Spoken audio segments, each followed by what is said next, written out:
Bismillahirrahmanirrahim. Assalamualaikum warahmatullahi wabarakatuh. Sahabat yang beriman, Nabi adalah orang yang diutus oleh Allah Subhanahu wa Ta'ala yang bertujuan untuk mengajarkan dan berdakwah agama Islam. Kebanyakan dari manusia menganggap jumlah nabi itu hanya ada 25 nabi. Tapi faktanya di dunia ini ada banyak sekali nabi yang telah diutus oleh Allah Subhanahu wa Ta'ala. Salah satunya ada yang bernama Nabi Jirjis.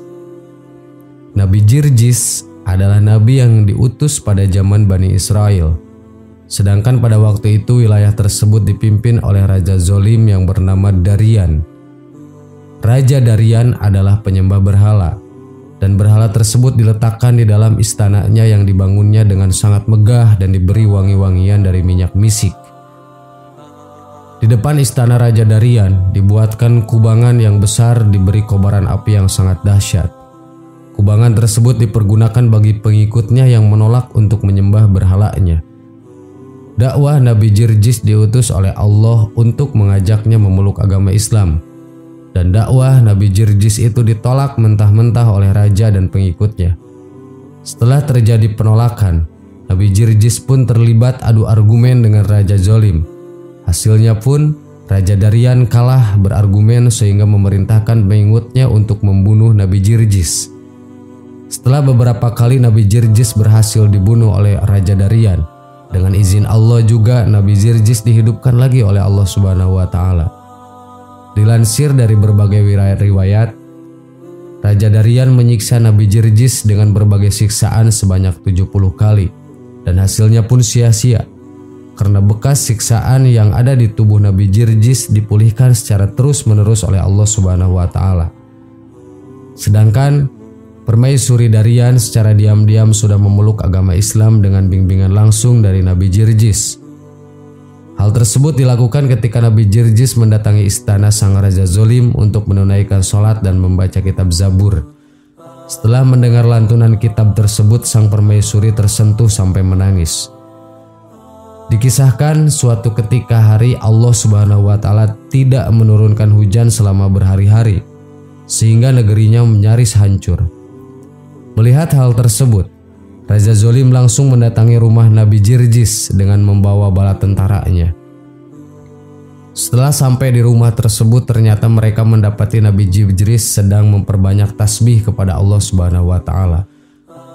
Setelah adanya pembicaraan antara Nabi Jirjis dengan Raja Zolim yang meminta kepada Tuhan untuk menurunkan hujan guna menyelamatkan negerinya sebelum benar-benar hancur. Kemudian Raja Zolim itu pun melakukan perjanjian kepada Nabi Jirjis. Apabila dia sanggup beriman kepada Allah, maka Nabi Jirjis akan berdoa kepada Allah untuk diturunkannya hujan di wilayah kekuasaannya. Bahkan saking besarnya hujan yang diturunkan oleh Allah sampai padang pasir pun dipenuhi dengan air, dan malaikat Jibril pun diperintahkan untuk memberitahukan bumi agar wilayah tersebut tumbuh buah-buahan yang sebelumnya belum pernah ada. Sahabat yang beriman, dengan kisah Nabi Jirjis ini kita bisa mengambil hikmah. Kalau saat menyerukan kebaikan ada yang menentang, maka lanjutkanlah. Pasalnya kebaikan itu akan selalu menang dibanding kemungkaran. Wassalamualaikum warahmatullahi wabarakatuh.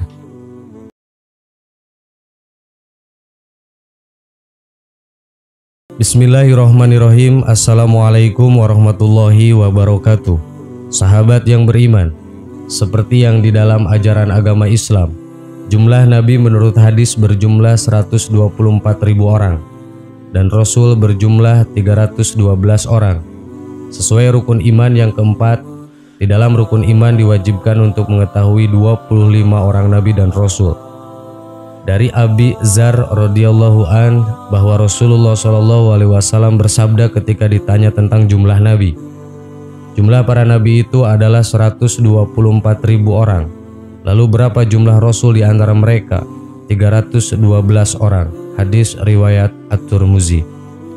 Dari sekian banyaknya nabi tersebut, ternyata ada satu nabi yang tidak memiliki pengikut. Siapakah dia? Simak terus videonya sampai akhir hanya di channel Belajar Islam. Satu lagi, jangan lupa tekan tombol subscribe, like, dan share-nya agar menjadi berkah bagi kita semua. Nabi yang tidak memiliki pengikut tersebut diabadikan dalam beberapa kitab, yang diantaranya seperti Qisasul Anbiya dan Muqasyafatul Qulub. Nama beliau adalah Sam'un Ghazi alaihi salam. Nabi Sam'un adalah nabi dari Bani Israel yang diutus di tanah Romawi. Layaknya para nabi lainnya, Allah Subhanahu wa Ta'ala juga memberi kelebihan atau mukjizat kepada Nabi Sam'un. Dia diberi kekuatan super yang tak dimiliki manusia lainnya. Dengan kekuatan fisik yang dimilikinya, dia bisa membengkokkan bahkan mematahkan besi yang paling kuat. Dia juga bisa memutuskan rantai dan bisa menghancurkan tembok besar serta bangunan kuat nan megah. Dalam kitab Musyafaqatul Qulub karangan Al-Ghazali berkisah pada suatu malam di bulan suci Ramadan, Rasulullah Shallallahu Alaihi Wasallam berkumpul dengan para sahabat. Beliau Muhammad Shallallahu Alaihi Wasallam menceritakan Nabi Sam'un ini. Dikisahkan dengan memiliki kekuatan yang sangat kuat tersebut, Nabi Sam'un berperang melawan bangsa yang menentang keesaan Allah Subhanahu wa Ta'ala. Nabi Sam'un bahkan tak takut melawan Raja Israel. Sang raja kemudian mencari cara agar sang nabi bisa dimusnahkan. Sang raja bahkan tak segan memberi hadiah besar kepada orang yang bisa menaklukkan Nabi Sam'un. Namun semua itu sia-sia belaka, sebab tak ada yang mampu mengalahkan Nabi Sam'un. Namun sang nabi dikhianati oleh istrinya yang dicintainya. Demi hadiah besar, sang istri berusaha mencari tahu kelemahan kekuatan sang nabi. Alhasil, Nabi Sam'un menceritakan kelemahannya. Rantai paling kuat sekalipun tak bisa menahannya karena akan bisa diputuskannya. Tapi jika tubuhnya diikat dengan rambut panjangnya, dia tak akan berdaya. Itulah kelemahan dari kekuatan sang nabi. Saat sang nabi tengah tertidur pulas, istrinya kemudian memotong rambutnya, kemudian mengikat tubuhnya hingga dia tak berdaya. Nabi Sam'un kemudian diserahkan kepada sang raja.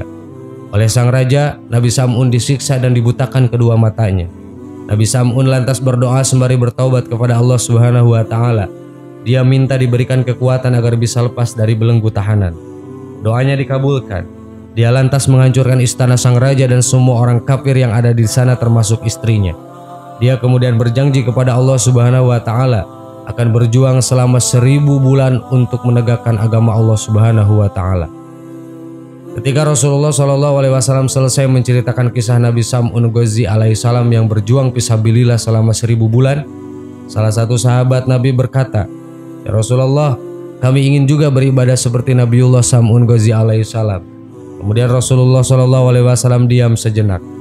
Dalam diam tersebut, turunlah wahyu kepada Rasulullah Shallallahu Alaihi Wasallam.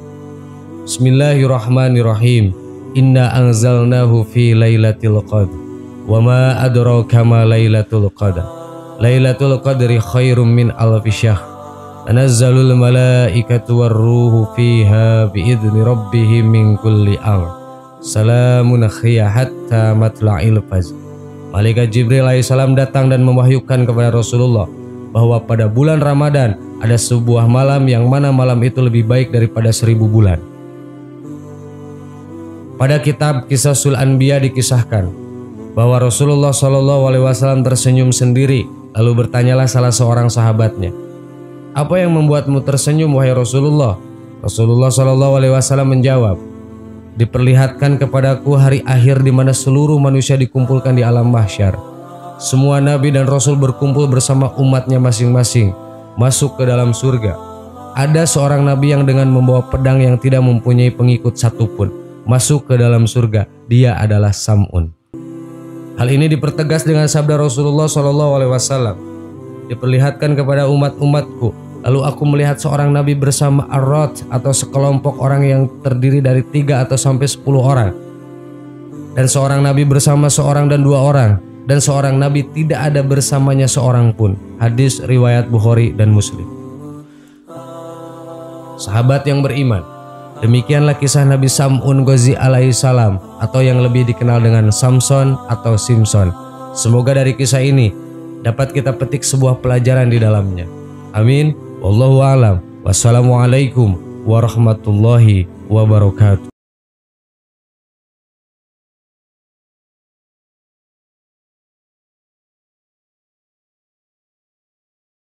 Subhanallah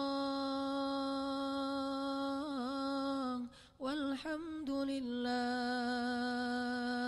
ولا إله إلا الله والله أكبر سبحان الله سبحان الله والحمد لله